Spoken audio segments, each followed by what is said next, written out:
I'm only talking about it because you wanted to talk about it. The reality is there's scandals going on that many of us probably don't even realize. It seems like the Patriots seem to get nailed, and a lot of them. Houston Astros have been targets lately, but etc. Okay, we'll leave it at etc. So we'll go from a weak scandal to a hot stove. And I'm not talking about the hot stoves that I burn every one of my meals on. I'm talking about the ones in baseball. You crack me up. I tried to. My wife gave me the name Crazy Man, but not in a bad sense. When you're off the wall, you fire out one-liners. I don't even have my caffeine yet. Just wait till it gets worse later on in the day. That's what I tell my girlfriend all the time. I said, "Yep, I'm crazy, but I'm in a good way." Oh yeah. She goes, "You're psychotic with sports," and I said, "I have to be psychotic with sports here. Jeez, I don't know everything that is going on." I don't use guns to shoot people. I just shoot them with my sense of humor. Go figure. Well, Scott goes out and shoots a couple of cans. No, I'm kidding. Well, you never know. I mean, who knows? I could tell you lots of those stories up there, but about the time many, many years ago that I had a pellet gun and I took a day off from school and I saw some guy on top of a roof, and since he was a wide open, heavy-duty target, my accuracy was better than some of these quarterbacks out there. But that'll be for another day.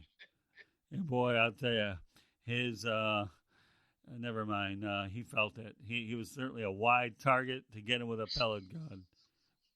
I don't even think he felt the pellet anyways. There's a lot of cushion there. I don't know how I got off on this. We'll go back to hot stove. So I don't get. How did we seriously get here? Okay. Because we both have dynamic sense of humors. That's why.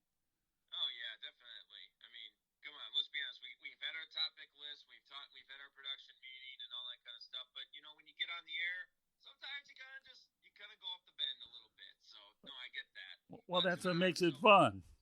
Yes, exactly. That's why it's a sports show. It's the Sports Exchange podcast. Yeah, just so you know, the Sports Exchange podcast is on the South Florida Tribune Broadcasting Network. I'm Scott Morgan, Roth, the Motor City Madmouth, along with Jake Rongholt, my co-host. And Jake's been a great addition to the network. And if you want to find out a lot of content on the South Florida Tribune, go to www.southfloridatribune.com, making sure there were 3 W's, not 4, because I ramble off quick anyway. All right, from the South Florida Tribune to the hot stove. What do you got? A big trade happened and a signing happened. And the first one, I got to give a lot of credit to John Daniels, general manager of the Texas Rangers, because a lot of people, my parents are huge Ranger fans. My sister is a big Rangers fan, and they don't like John Daniels. Not a big fan. I wasn't either. And then I looked at my phone and I was like, did he just get Corey Kluber? Did he just get 2-time Cy Young winner Corey Kluber? I mean, it felt like the announcement when Disney bought Star Wars. It was like the biggest story to me. I don't know why, because I felt like people are going to say, "Oh, he's 34 years old." And Jake, he had a 5.8 ERA last year. Stop. I know that he was injured last year, but he only had 5 starts. Okay. In 2017 and 2018, combined 38 and 11, strikeouts 265, 222. I don't care if the guy is 47 years old in Jamie Moyer territory at that point. He is a bullseye of a move for the Texas Rangers, because not only that, they now have a legitimate ace. And Mike Minor was their so-called ace last year, and he was good. Don't get me wrong, 14 and 10 on the year. But now you got that number 2. So in baseball, when you're trying to go against those hot rod kind of lineups, you got to have good pitching. And Chris Woodward has done a good job with the Rangers. Even though they went 78 and 84, that was still pretty good because he had nothing. He was pretty much playing with a bag of magic beans and a couple of guys. Lance Lynn is back here as well. So they got Kluber, Minor, Lance Lynn, Kyle Gibson in the 4 spot, and Jordan Lyles. I love this move. Now I want to see what the Rangers can do with the relievers spot, because that has been their big problem. Adrian Sampson, Jesse Chavez, and Jose Leclerc, they were not very good combined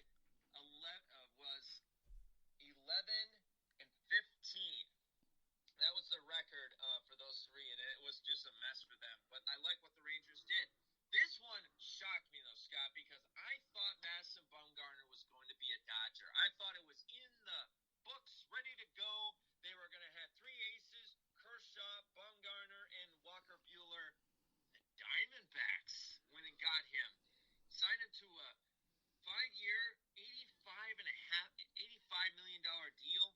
His career ERA 3.13.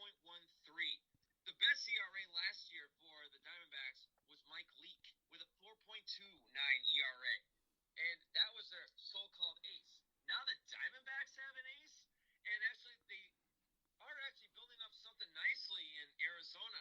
But now this comes back to this, because I don't think the Diamondbacks are going to be a big story next year. But how do you lose out on that, Dodgers? I mean, yes, you have Buehler, Kershaw, Hayu, Maeda, and Rich Hill on a dime package at this point. But it's amazing to me. Now they're trying to figure out a trade to get Mookie Betts. And Mookie Betts, who's worth $200 million, you're going to be paying him out of the red for the next couple of years. So I don't understand how the Dodgers are not going after pitching when they actually need it, because they already have this incredible lineup.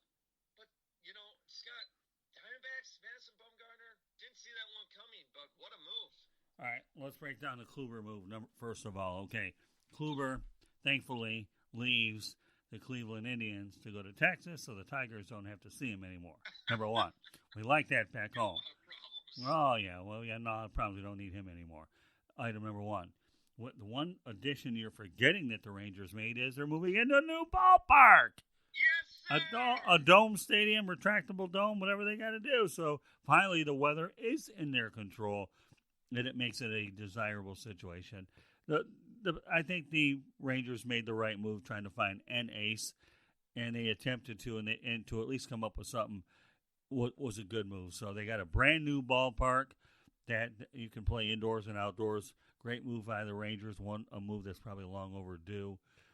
And then, of course, you bring in a pitcher that'll be able to break into a new ballpark, and it's a more desirable place to go.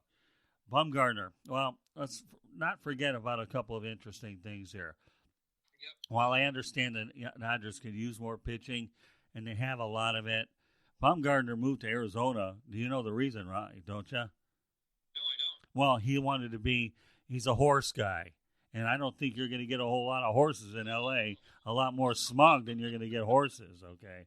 And I've lived in Arizona, so I can vouch that there's a lot of room to go ahead and be around his horses. And, in fact, the weather's beautiful in Arizona as well. So, and not lose sight of the fact that spring training, he's at home. You don't have to stay in a hotel. So a lot of guys actually buy homes, off-season homes, in the areas for spring training, because they're near it. Obviously, you'll see a population in Florida and Arizona being high.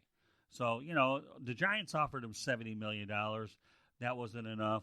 He got $15 million more, and all he was looking for was a good offer, okay? He didn't need anything outrageous so that he was happy, because he's made a boatload of money anyhow. So, even if the Dodgers could have offered him $15 million more to give him $100 million, think about with the tax situation like that, and it really offsets to begin with. So, the Diamondbacks are interesting.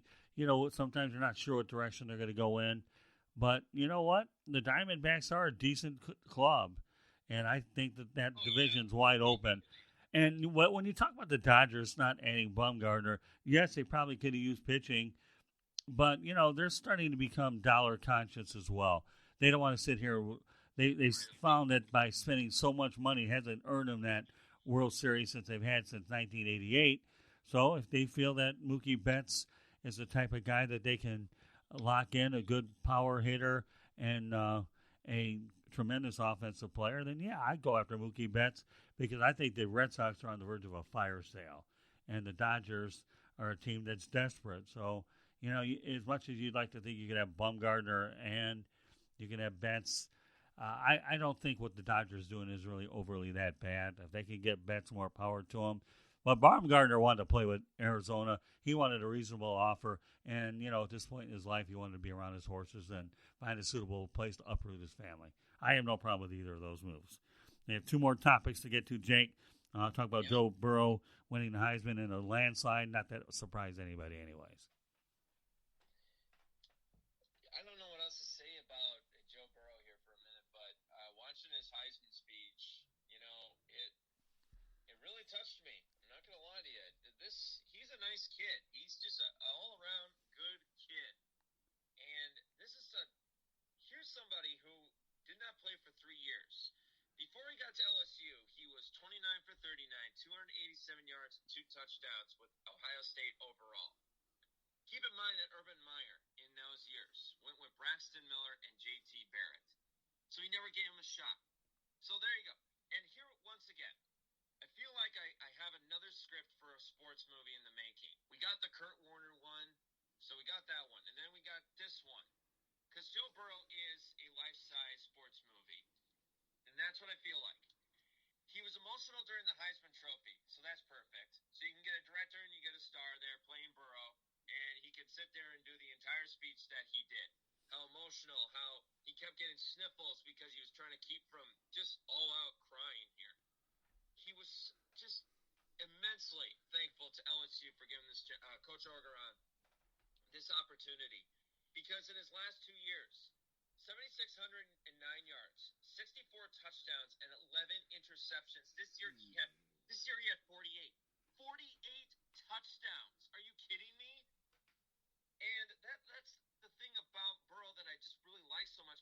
I love how everybody is going on about this. National media, once again, one guy out there decided to say that Joe Burrow, I don't see him really as an NFL quarterback. I'm not really impressed with his throws. I'm just sitting here going, are you kidding me? You know, a good quarterback needs good receivers. And yes, he is Justin Jefferson. But he's not just sitting back there, having a cup of coffee, sitting in a chair and throwing a football down the field. He's trying to read what is going on with some of these SEC defenses who are very good at that point. And I just really love the way that Burrow just carries himself, talks to the media. I like his ego on the field too. I love that he came out in a Burrow Go jersey in his last game. I thought that was awesome.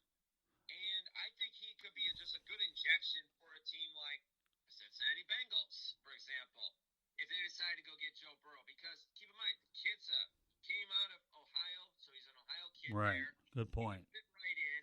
I mean, this is, if I had to grab old man Mike Brown right now, and I would pierce his face against a window at Paul Brown Stadium with a picture of Joe Burrow, I sit there and go, look, this is your guy. This is the one you need to draft. This is the one that you feel like you need to rebuild the franchise with and give Zach Taylor a legitimate quarterback to work with, not Andy Dalton. Well, I'll just say this. This is a no-brainer. I mean, you're not going to sell me on it. I already can tell you right now, he is an Ohio kid, and I think he would definitely jumpstart that franchise quite a bit, providing that he's coached well. We talked about this earlier, and I'll reiterate again, okay? A quarterback leaving Ohio State to LSU, the 2 words that you better drill in your head like I'll drill in mine, fresh start, change of scenery. And Joe Burrow is definitely a product of that, okay? Yeah, so I think it was definitely, I didn't watch the Heisman Trophy ceremony. I've been busy out here with family in Wisconsin. But, yeah, I'm not surprised he won. He was, and you know what? I love Ed Orgeron, and I think he's done a magnificent job going out there and revitalizing that LSU program. Even Lane Kiffin did a halfway decent job at FAU, finding guys that nobody wanted and made winners out of them. So, to me, what you saw here at LSU is remarkable, and I think the LSU Tigers are looking awfully smart. But, yeah, Joe Burrow is a beneficiary of a fresh start is what he was, Jake. And, and I think he would be ideally suited for the Bengals. And I don't think Mike Brown needs to be persuaded. All he's got to do is look at his bottom line, the attendance, and what a guy like him can do. But you don't want to ruin him. You better have good coaches around him, and you better have halfway decent players, and they're going to need a big offseason. You don't want Joe Burrow walking in to a 1-15, 2-14 situation if he can help it. But that's why guys like him get drafted first, because they're on bad teams. But, yeah, I